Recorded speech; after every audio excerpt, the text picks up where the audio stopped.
ꯑꯍꯥꯟꯕꯗꯅꯦ ꯑꯩꯅ ꯇꯧꯔꯤꯁꯦ ꯁꯤ ꯅꯄꯥꯛꯄꯤ ꯃꯔꯥꯅꯤꯀꯣ ꯃꯁꯤꯅ ꯅꯄꯥꯛꯄꯤ ꯁꯤꯅ ꯁꯤꯡ ꯁꯤꯅ ꯌꯥꯏꯉꯪ ꯑꯩꯈꯣꯏ ꯐ꯭ꯔꯦꯁꯇꯣ ꯑꯗꯒꯤ ꯃꯣꯔꯣꯛ ꯑꯉꯥꯡꯕ ꯈꯔ ꯇꯦꯖꯄꯇꯥ ꯃꯣꯔꯣꯛ ꯇꯪꯈꯥꯏ ꯈꯔ ꯑꯗꯩ ꯁꯤ ꯑꯁꯨꯕ ꯈꯔ ꯁꯤꯅ ꯀꯩꯅꯣ ꯑꯍꯥꯟꯕ ꯀꯩꯅꯣ ꯇꯧꯒꯗꯧꯕꯗꯣ ꯑꯗꯨꯒꯤ ꯃꯊꯪꯗ ꯖꯤꯔꯥ ꯃꯦꯊꯤ ꯏꯁꯤꯡꯗ ꯈꯔ ꯇꯤꯡꯉꯦ ꯍꯤꯡ ꯇꯤꯡꯉꯦ ꯑꯗꯒꯤ ꯁꯤ ꯑꯩꯈꯣꯏꯒꯤ ꯀꯂꯣꯟꯖꯤꯒ ꯍꯥꯏꯕꯗꯣ ꯑꯗꯨ ꯑꯗꯨꯒꯤ ꯃꯊꯪꯗ ꯁꯤꯗꯤ ꯐꯗꯤꯒꯣꯝ ꯄꯥꯎꯗꯔꯅꯤ ꯖꯤꯔꯥ ꯄꯥꯎꯗꯔꯅꯤ ꯑꯗꯩꯗꯒꯤ ꯍꯤꯡ ꯍꯣꯔꯦꯟ ꯈꯔ ꯍꯥꯞꯅꯕ ꯑꯗꯨꯒ ꯁꯤꯅ ꯃꯆꯨꯒꯤ ꯃꯣꯔꯣꯛꯇꯨꯅꯤ ꯑꯗꯨꯒ ꯁꯤꯅ ꯑꯩꯒꯤ ꯃꯤꯡ ꯏꯕ ꯑꯩꯅ ꯁꯦꯝꯕ ꯃꯔꯨ ꯃꯔꯥꯡꯅꯤ ꯃꯁꯤꯅ ꯂꯥꯁꯇ ꯊꯥꯛꯀꯗꯕ ꯑꯗꯨꯒ ꯁꯤꯅ ꯁꯔꯦꯡꯁꯤ ꯑꯩꯅ ꯊꯨꯝꯅꯦ ꯊꯥꯎꯅꯦ ꯈꯔ ꯇꯧꯔꯒ ꯌꯥꯏꯉꯪ ꯈꯤꯇꯪꯁꯨ ꯍꯥꯞꯄꯦ ꯑꯗꯨꯒ ꯑꯩꯅ ꯃꯦꯔꯤꯅꯦꯠ ꯇꯧꯔꯦ ꯁꯤꯅ ꯍꯣꯔꯦꯟ ꯍꯋꯥꯏ ꯊꯔꯥꯛ ꯈꯔ ꯑꯗꯨ ꯆꯤꯡꯍꯤꯅ ꯃꯍꯤ ꯑꯣꯏꯕꯅ ꯈ꯭ꯋꯥꯏꯗꯒꯤ ꯍꯥꯎꯋꯦ ꯍꯥꯏꯕꯅꯤ ꯆꯤꯡꯍꯤꯅ ꯃꯍꯤ ꯑꯣꯏꯕꯗꯤ ꯊꯥꯎꯅ ꯑꯁꯤꯗ ꯑꯆꯥꯊꯥꯎ ꯂꯩ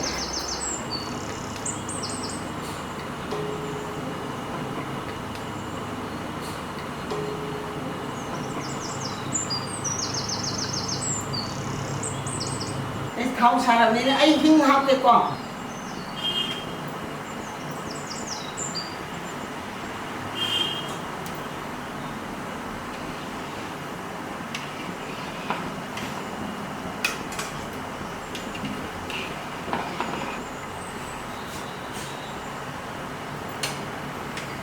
ꯑꯍꯥꯟꯕꯁꯦ ꯑꯩꯅ ꯍꯥꯞꯇꯣꯏꯁꯦ ꯑꯩꯈꯣꯏꯗꯅ ꯀꯥꯂꯤ ꯖꯤꯔꯥ ꯍꯥꯏ ꯀꯂꯣꯟꯖꯤ ꯍꯥꯏ ꯀꯨꯝꯃꯣꯏꯅ ꯁꯤ ꯍꯥꯟꯅ ꯍꯥꯞꯄꯦ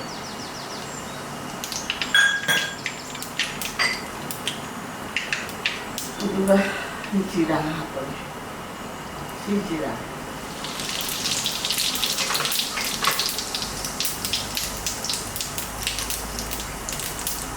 methi ꯑꯇꯤꯡꯕꯅꯦꯕꯀꯣ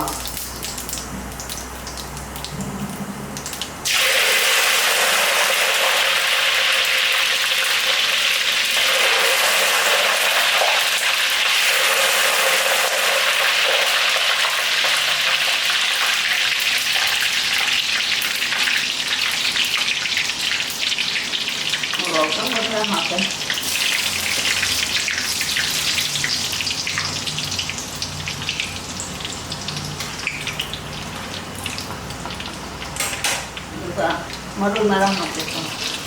Maru napati nila.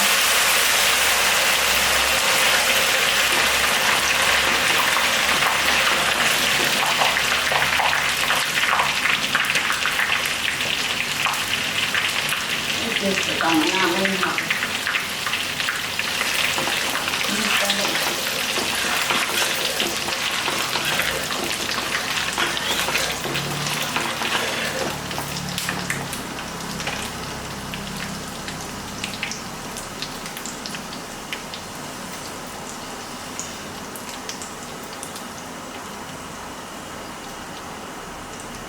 Kalau napaki asubo kada suba na to diam kasi ko no budi.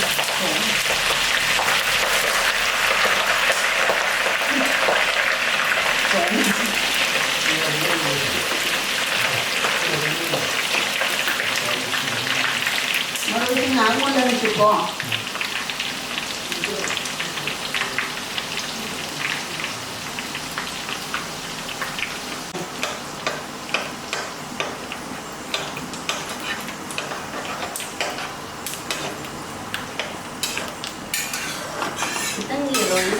Tanda.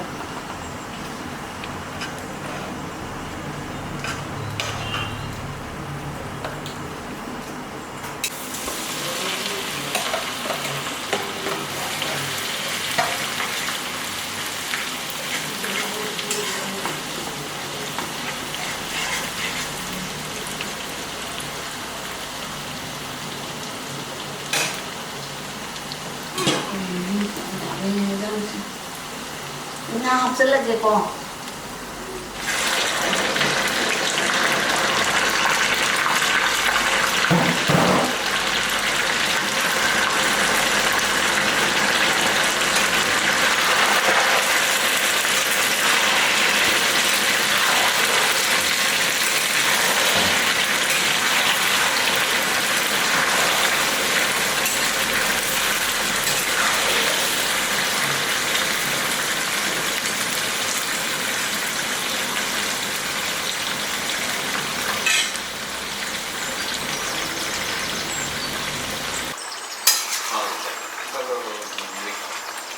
Adum sing kitang chaisange horen last to China na basu lagi aduga.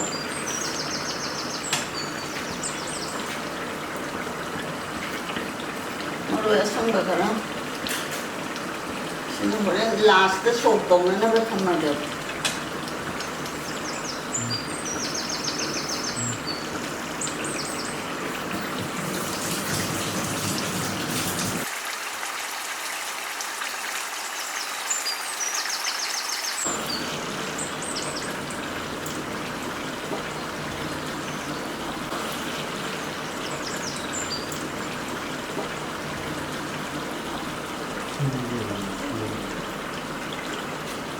Wajah absen ni ko.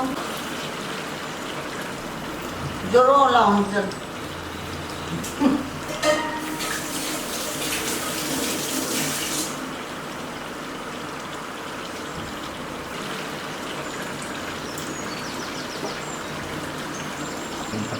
Juga si morok asupan ni batit pa. Aduh, itu kerana.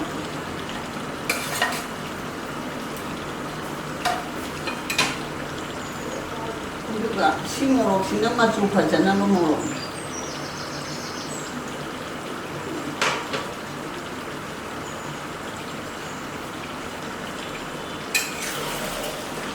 Maju di morok saya kaitkan jadi lagi nanti aina morok wana lagi kan. Kena tahu kan.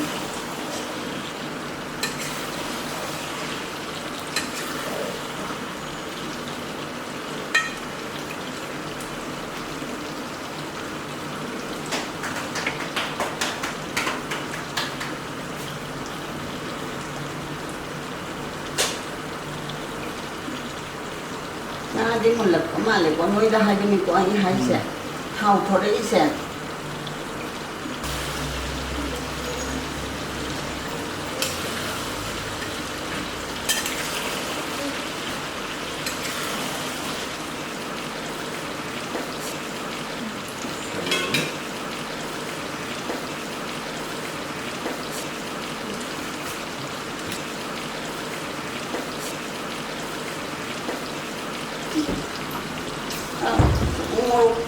Umoroknya pas jadi hau jangan ni hafal lagi.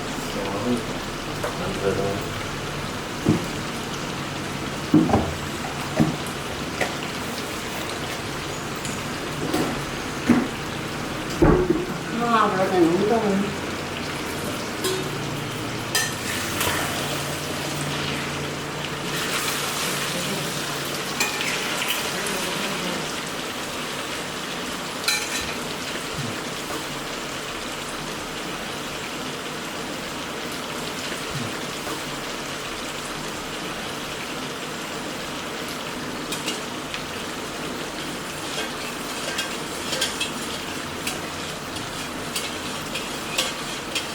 Ini nggak saya cium na masih woi betul ya yang ini kan orang sang dan betul ini hal itu.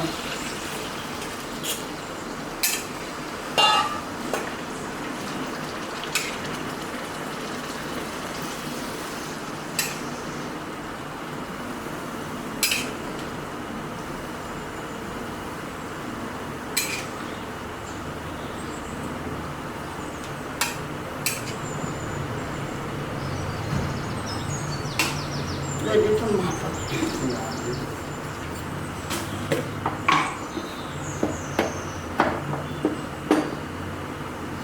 Ini sama sena apa itu ko? Kuna apa?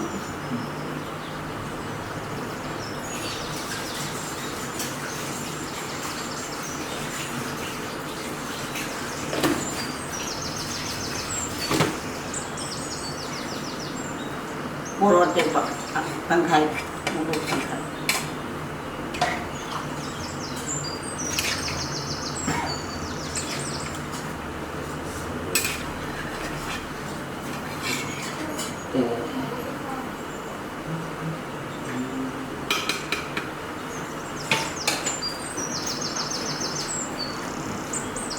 Masih sih jawab ke rumah lepas, tanggal lepas tu, tanggal.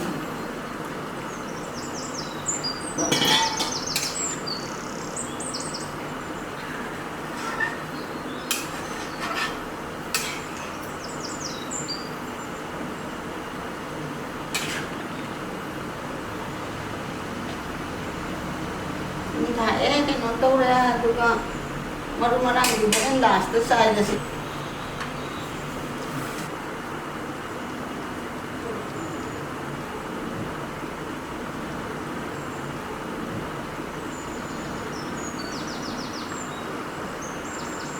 ado ainya si tawre ngai si ngasai ene ting ba hingo ado hapsalage ko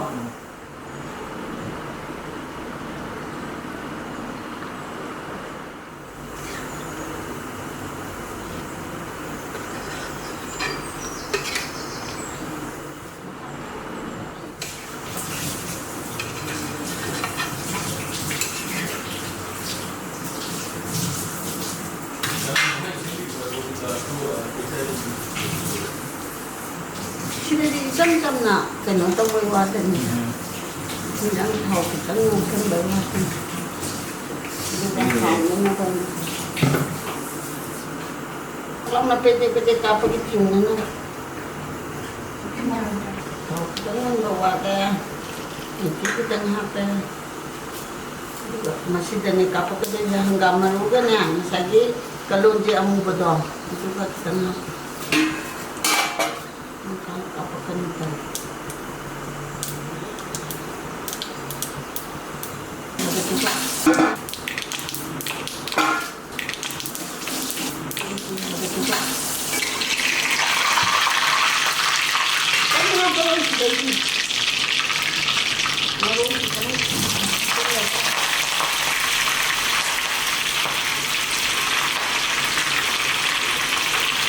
Ini kan malu lah, kalau orang luar ada, sudah jauh lah macam berada luar.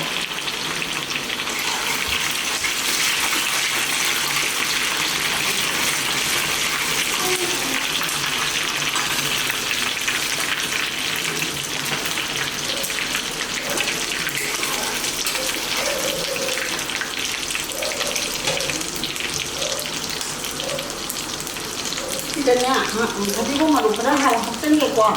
Powder ni tadi pun malu powder. Ini sini berwarna. Jeera powder kan ada.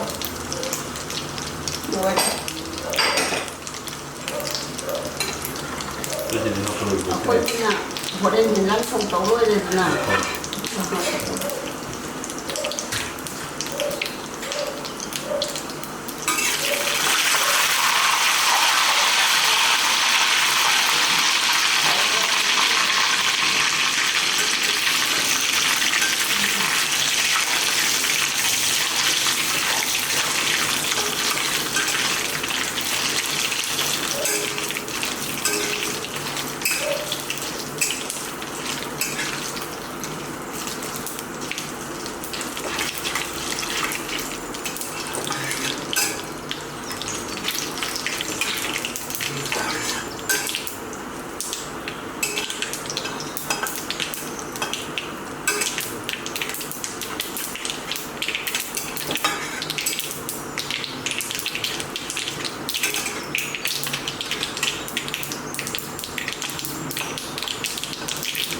Marusia, kena tu dia tu.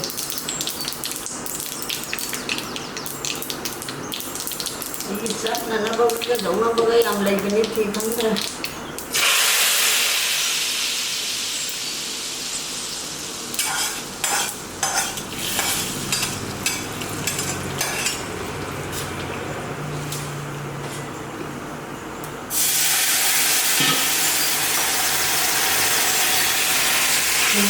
Equipo.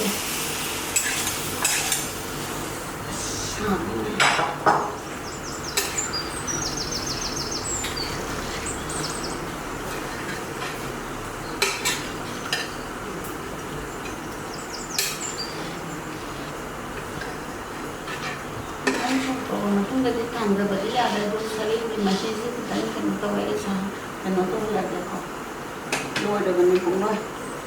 Anduga antia sagi marumarang hapag.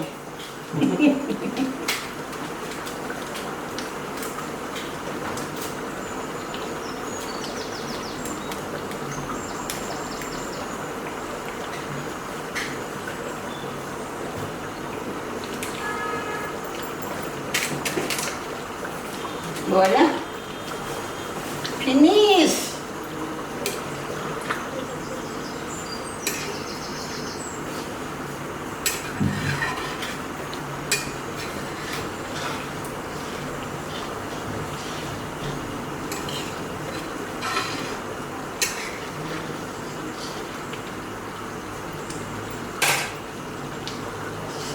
ꯁꯤꯡꯒ ꯈꯔ ꯍꯥꯞꯆꯤꯜꯂꯒ ꯀꯩꯅꯣ ꯉꯥꯛꯇꯪ ꯂꯩꯔꯗꯤꯁꯦ ꯃꯍꯤꯁꯦ ꯅꯪꯁꯤꯜꯂꯅꯦꯕ ꯍꯧꯖꯤꯛ ꯈꯥꯡꯗ ꯂꯩꯔꯤꯕꯒꯤ ꯁꯥꯔꯤꯕꯒꯤ ꯇꯧꯔꯤꯅꯤ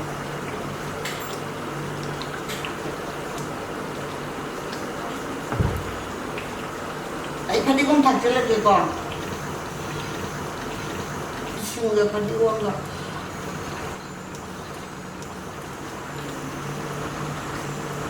ꯂꯩ ꯐꯖꯒꯅꯤ